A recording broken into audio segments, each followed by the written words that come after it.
We've been in Syria for many years. You know, Syria was supposed to be a short-term hit, just a very short-term hit, and we were supposed to be in and out.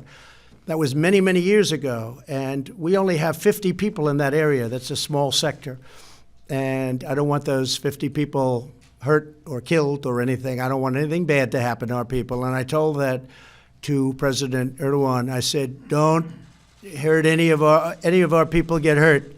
Big trouble. Now, a couple of things. I think there's a lot of pressure on Turkey. They've been fighting with the PKK for many years. They're natural enemies. Have you read today a couple of reports saying that when President Obama started this whole thing, as you know, it was started by President Obama, he created a natural war with Turkey and their longtime enemy, PKK, and they're still there, and they're still hating each other beyond anybody's belief. But I have told Turkey that if they do anything outside of what we would think is humane, to use the word a second time, we talk about Hong Kong, we talk about this, they could suffer the wrath of an extremely decimated economy. And I've done it once. I did it with Pastor Brunson. You remember the Pastor Brunson? And they wouldn't give Pastor Brunson back, and they ended up giving Pastor Brunson back pretty quickly. Their currency fell at record levels, and lots of other things happened. And it was good. I have a very good relationship with President Erdogan. I want to see it happen. I will tell you this, though. We defeated ISIS.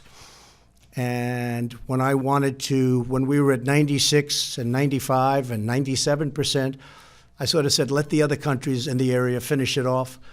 And I was met with a lot of anger from some people in our country. I said, all right, I'll finish it off. And I got together with our generals. I flew to Iraq. I got together, and we did it very quickly, far quicker than any general from here told us we could do it. We had some great people over there. They did it quickly. And I said to the European countries, you got to take your ISIS. You know, we have 60,000, maybe even 70,000 people. That includes families, that includes wives of fighters that were killed. We have many fighters that were killed in the battles. And we took it over. 100% of the caliphate I took over quickly. Nobody else was. It was a mess when I came to office, and I think most of you would agree to that. It was a real mess. I took it over, but then I said, what are we going to do with these 60 to 70,000 people that are being held and being guarded, and we can't release them, and many fighters also? And I said, I want them to go back to Germany, to France, to different European countries from where they came. And I said to the European countries, I said to all of them, take the people back. And they said, no, we don't want to do it. We don't want them back. I said, well, they came from Germany or they came from France, take them back. And they're so used to the United States being a sucker, being a fool. We're talking about billions and billions of dollars. You're talking about life. You're talking about so many things, so many elements, and elements of complexity, because they're going to walk back into Germany. They're going to go back into these countries from where they came. So I said, take them back. And they said, no. And then I said again, I'm going to give you another 30 days. Take them back. And they kept saying no. Maybe they won't be saying no now. I don't know. So I told President Erdogan, it's going to be your responsibility. Now, really, who's responsible? It's really Russia, it's Turkey, it's Iran, it's Iraq, and it's Syria, and anybody else in the neighborhood. Okay, we call it the neighborhood. It's not a friendly neighborhood. But these countries should do it. Now, ISIS is the sworn enemy of all these countries. Many of them they hate far more than they hate us, and those countries hate them at the same level as we do. They're terrible, terrible, savage killers. I said, take them back. But these countries are rich in most cases. They're powerful. They've got armies. They can do the work. But we're not bringing 50, 60, 70, or even 10,000 people to Guantanamo Bay in Cuba.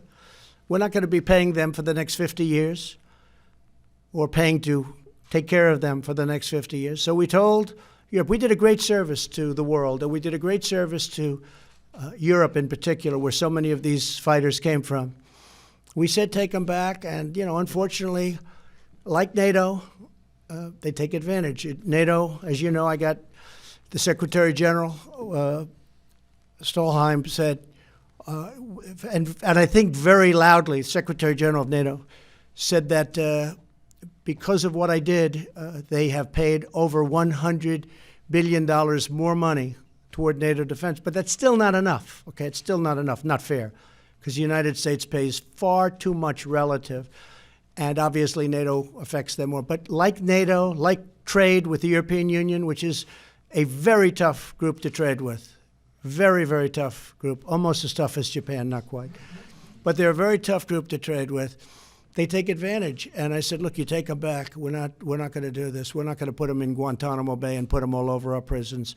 So right now we're at a position where if Turkey does anything out of what they should be doing, we will hit them so hard on the economy. But when you talk about soldiers, we only had 50 soldiers in the area. I think the area it's a very small area, but we only had 50 soldiers there.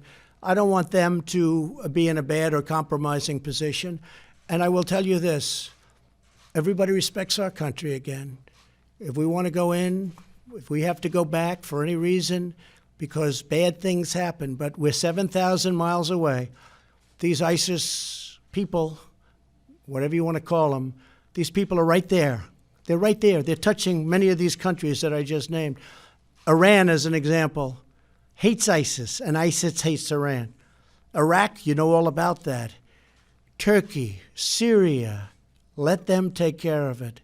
Let them take care of it. We want to bring our troops back home. It's been many, many years. It's been decades in many cases. We want to bring our troops back home. And I got elected on that. If you go back and look at our speeches, I would say we want to bring our troops back home from these endless wars. And we're like a police force over there. We're policing. We're not fighting, we're policing. We're not a police force. We're the greatest military force ever assembled because of what I've done over the last 3 years with $2.5 trillion, Mr. Ambassador, we've spent on our military. $2.5 trillion. But we're not going to be there longer. And we're going to be watching Turkey, and we hope that them and all of the other countries, or some of the other countries, including the European Union, goes in and does whatever they're supposed to do with these captured ISIS fighters and families. Okay? A number of Republicans, including Nikki Haley and Lindsey Graham and Mitch McConnell, were very critical of this decision today. Mitch McConnell put out a statement saying he wished he would exercise leadership and reconsider, and suggested not doing so would be reminiscent of what the Obama administration would do. Would you respond to them, sir? And also, yeah. did you Sure. consult with the Joint Chiefs of Staff when you made the decision? Sure. I consulted with everybody. I always consult with everybody. If you remember, about 8 months ago, I talked about doing this, and we kept 2,000 people there and then slowly brought them out. But once we captured ISIS, I don't want to stay there for the next 40 years. Not going to do anything. The end game is going to be the same. I have great respect for all of the people that you named. And they have their opinion, and a lot of people do. And I could also name many more than you just named of people that totally are supportive. You see the names coming out. People are extremely thrilled because they say it's time to bring our people back home. We're not a police force. They're policing the area. We're not a police force. The UK was very thrilled at this decision. As you know, they're over there. They have soldiers over there also, and others. But many people agree with it very strongly, and I understand both sides of it. I fully understand both sides of it. But I campaigned on the fact that I was going to bring our soldiers home and bring them home as rapidly as possible. We, all together, we defeated and took over 100% of the ISIS caliphate. Everybody said that was going to be an impossible thing to do. I did it, and I did it quickly because we have a great military now. When I took over our military, we didn't have ammunition.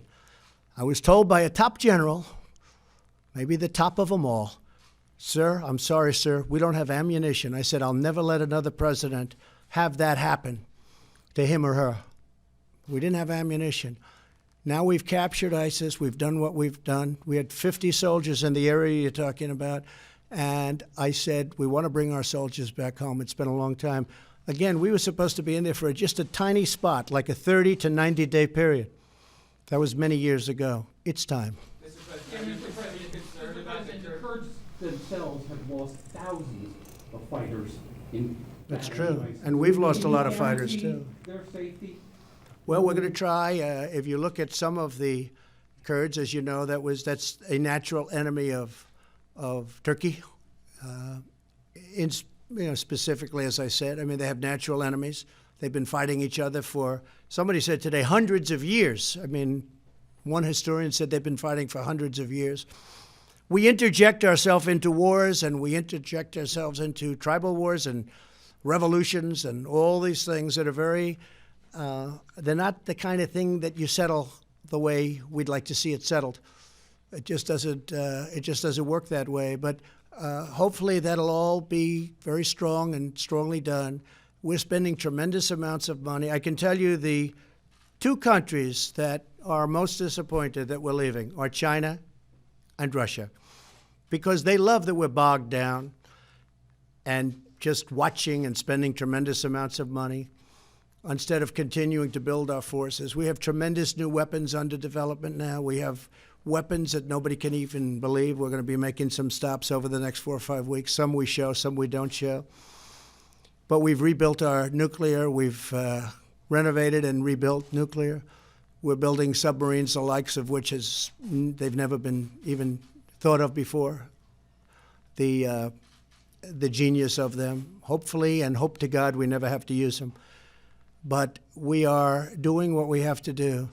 But we've been there for many years, many years beyond what we were supposed to be. Not fighting, just there. And it's time to come back home. But I can understand the other side of it. But if you go by the other side, that means we should never, ever come home. We should never, ever come home. And, you know, I have to sign letters often to parents of young soldiers that were killed. And it's the hardest thing I have to do in this job. I hate it. Afghanistan. I signed one the other day, Iraq. Syria. They get blown up by mines. They get taken out by a sniper. And I have to write letters to people. And we make each letter different. Each person is different. And we make them personal, but no matter what you do, it's devastating. The parents will never be the same. The families will never be the same. People are killed. Many people are still being killed. It's going to go on that way for perhaps a long time. And we're willing to do what we have to do, but there has to be an end game. And if you stay, it's going to be the same thing. Eventually, you're going to have to leave. It's going to be the same thing. So I think what we're doing is the right thing. A lot of people agree with me. And again, you go back and see my speeches, a big part of my speech, and always when I won what some people consider to be a surprise election. Now I just see a poll that just came out where I'm up massively with independent voters. I don't know if it's this or because of the hoax, you know, that's going on with Nancy Pelosi and her friend Adam Schiff. He's another beauty.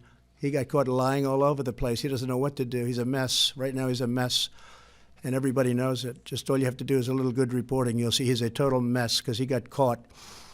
But, you know, we have to do the right thing for our country, whatever it may be, and I just think that's the right thing. I respect both opinions. The problem with the other opinion is, when do we leave? We're going to stay there forever?